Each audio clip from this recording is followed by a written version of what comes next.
আমাদের দোতারা কোর্সের এটা হচ্ছে 14 নম্বর ভিডিও। তো আজকের এই ভিডিওতে আমরা মোটামুটি একটা ইন্টারেস্টিং বিষয় আলোচনা করব। তো আশা করি আপনারা আগের যে প্র্যাকটিসগুলো ছিল সেগুলা সুন্দরভাবে কমপ্লিট করেই আজকের এই ভিডিওটা দেখতেছেন। তো আজকের এই ভিডিওতে আমরা আলোচনা করব একটা গান বাজাতে গেলে গান বাজানোর আগের যে বিষয়গুলা বা যে পদক্ষেপগুলো নিতে হবে আমাদেরকে সেই বিষয়গুলো আমরা তো মোটামুটি এখন আস্তে আস্তে বেসিক পর্যায়ে আর নাই, আমরা মোটামুটি আস্তে আস্তে ধাপে ধাপে করে আমরা উপরের দিকে যাচ্ছি। তো গানের হচ্ছে দুইটা বিষয় আপনারা হয়তো জানেন, যে একটা তাল এবং একটা সুর। দেখা যায় কি নির্দিষ্ট একটা তালের উপর সেই সুরটা বাজে, এটা আমি আগেও আলোচনা করেছি। তো প্রথমত আমাদেরকে গানের তালটা খুঁজতে হবে, যে গানটা কোন তালে পড়লো। দেখি আমরা এখন গানের তাল কিভাবে খুঁজতে পারি। তো দেখা যায় ধরেন আমরা একটা গান সিলেক্ট করব আজকে, যে কোনো একটা গানের সুর আমরা খুঁজে বের করব। ধরেন যে গঙ্গা যদি যাইতে পারি তোমায় আমি পাইতে পারি, এই গানটা। এই গানটার তাল খোঁজার জন্য আমাদেরকে প্রথমে গানটাকে ভালোভাবে শুনতে হবে। কেন শুনতে হবে? কারণ আমি যদি না জানি গানটা কি, গানটা কোন তালে আছে, তাহলে কি খুঁজব? প্রথমত গানটাকে শুনতে হবে। আপনারা যে কোনো গান বাজাতে যান, মাথায় রাখতে হবে আপনাকে গানটাকে প্রথমত ভালোভাবে শুনতে হবে। তো গানটা শুনলেন, গানে তো একটা তাল আছে না? গানটা এরকম, গঙ্গা যদি যাইতে পারি তোমায় আমি পাইতে পারি ভ্রমর কালো নদী, এরকম গানটা, তাই না?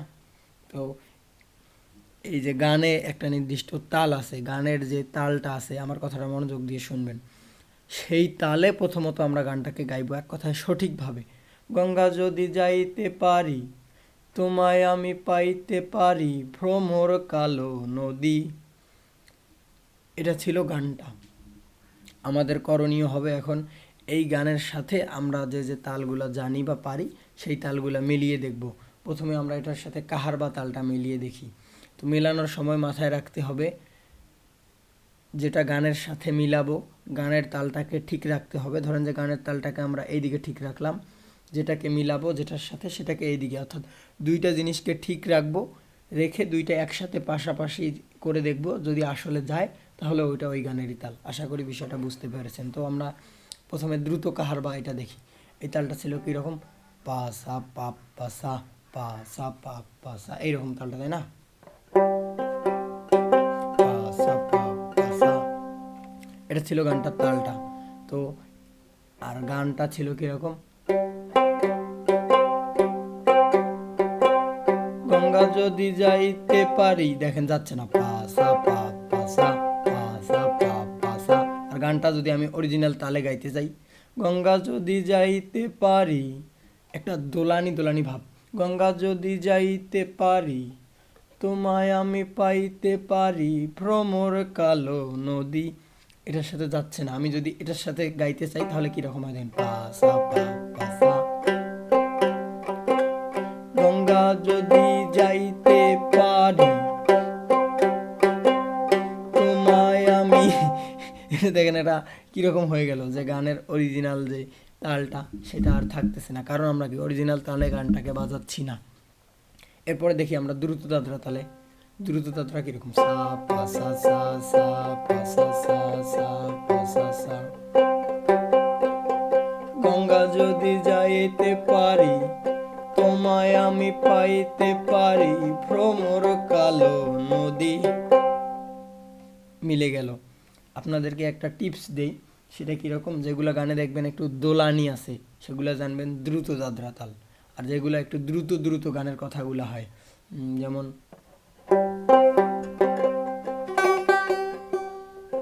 ওই ভাবের দেশে, ভাবের দেশে থাকো কন্যা গো কন্যা, ভাবের দেশে বাড়ি, যেগুলো গানের কথাগুলো একটু দ্রুত দ্রুত সেগুলো জানবেন যে দ্রুত কাহার বা তালে, আর যেগুলো গানের মধ্যে একটু দোলানি আছে সেগুলো দ্রুত দাদরা। এটা একটা টিপস বলতে পারেন। আর মেইন যেটা মিলানোর বিষয় সেটা তো আমি একটু আগেই দেখালাম আপনাদেরকে, যেটা তাল সেটাকে ঠিক রেখে যেটার সাথে মিলাবেন সেটাকে ঠিক রেখে দুইটাকে একসাথে করবেন, হয়ে যাবে। প্রথমত আপনাকে এই তাল মিলাতে গেলে বা তাল খুঁজতে হলে তাল সম্পর্কে ভালো একটা অভিজ্ঞতা তৈরি করতে হবে। এই যে তালগুলা যে চলতেছে, তালের যে দোলানিটা, সেই জিনিসটাকে অনুভব করতে হবে, সেই জিনিসটাকে ধরতে হবে। তো আপনি জানেনই না কি খুঁজবেন, কিন্তু খুঁজতে আসছেন, তাহলে তো লাভ নাই। ওই জন্যে একটা সময় পর দেখা যাবে আপনি অটোমেটিক সমস্ত গানের তালগুলো খুঁজে পাবেন। এই যে তালগুলো বাজাতে বাজাতে যখন তাল সম্পর্কে একটা ভালো ইয়ে চলে আসবে, অটোমেটিক আপনি তালটা খুঁজে পেয়ে যাবেন। এই গেল গানের তালের ব্যাপার। এখন আসে গানের সুর। তো আমাদের ফোক গানের ক্ষেত্রে গানের আমরা ভিত্তি বলতে পারি। গানের ভিত্তি ধরেন যে আমাদের কষ্টের সুর বা মাইনর স্কেল বা কোমল স্বর, এটা হচ্ছে গানের ভিত্তি। কিন্তু দেখা যায় এর মধ্যেও রোমান্টিক স্বর মিশ্রিত থাকে। আমি একটু দেখাই কষ্টের স্বরের গান।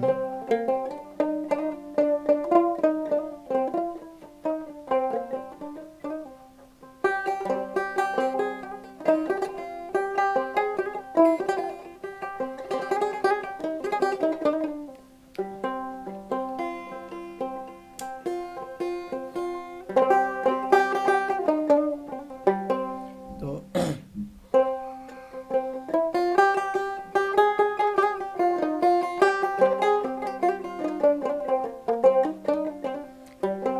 মাগো মা ঝিগো ঝি করলাম কি রঙ্গে, এরকম একটা গান আছে কিন্তু।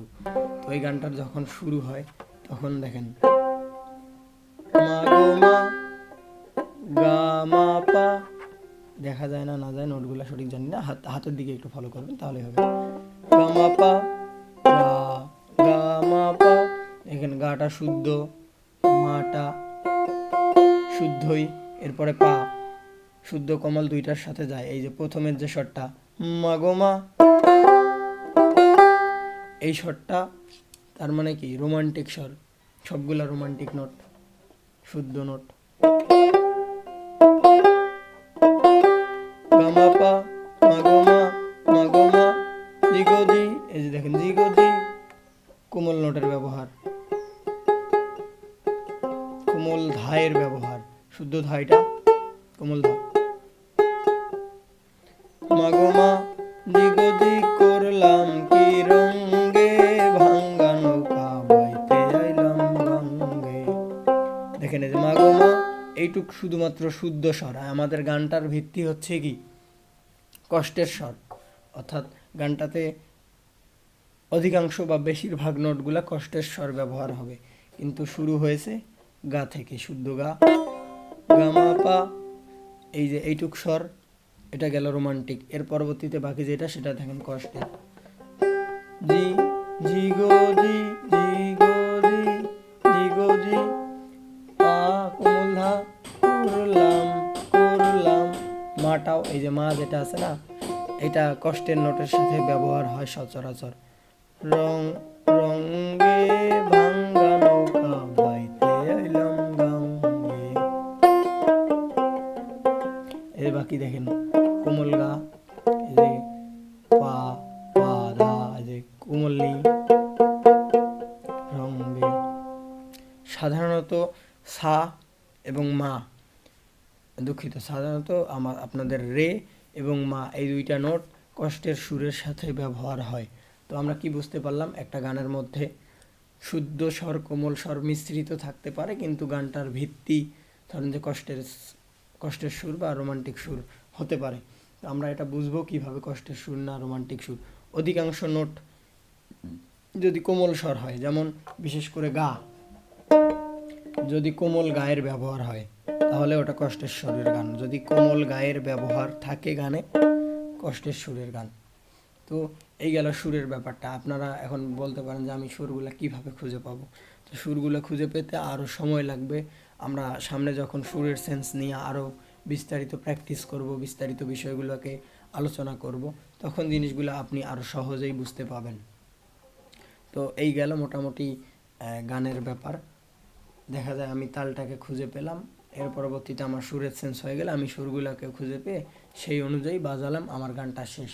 তো সাধারণত যে কোনো গানের শুরু সা রে গা মা বা পা, এই কয়েকটা নোটের মধ্যে থেকে হয়। সা রে গা মা পা, এই কয়েকটা নোটের বেশিরভাগ ক্ষেত্রেই হয়। যেমন ধরেন আমি যদি অন্য একটা গান, দিল না দিল না নীল মন দিল না, দিল না, সা থেকে দিল না, সা সা সা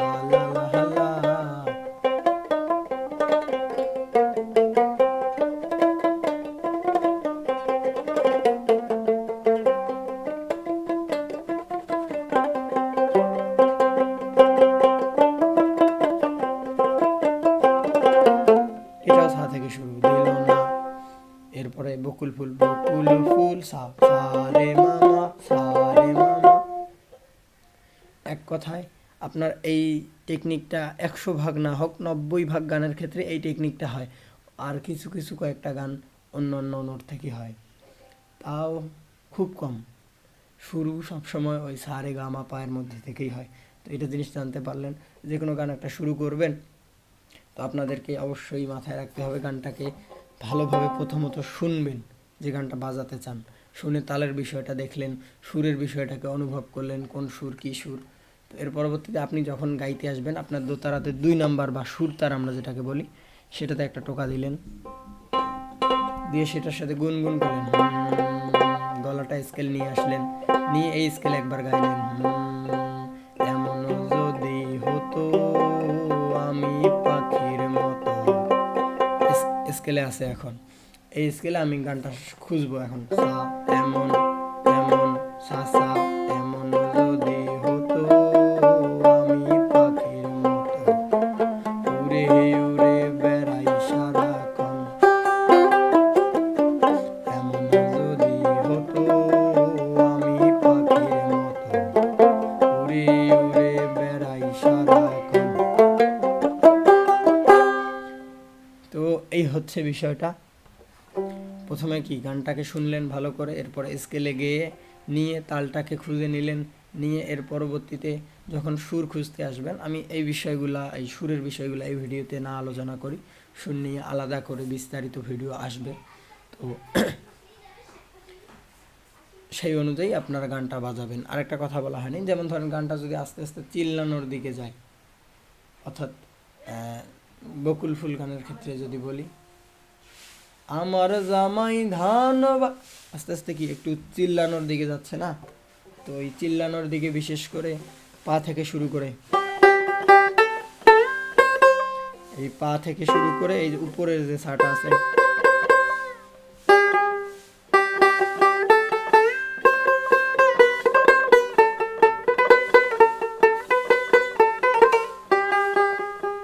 এই পা থেকে শুরু করে আস্তে আস্তে এই উপরের দিকে যায়। পায়ের পরে যদি কষ্টের সুরের গান হয় তাহলে এভাবে আসে, আর যদি রোমান্টিক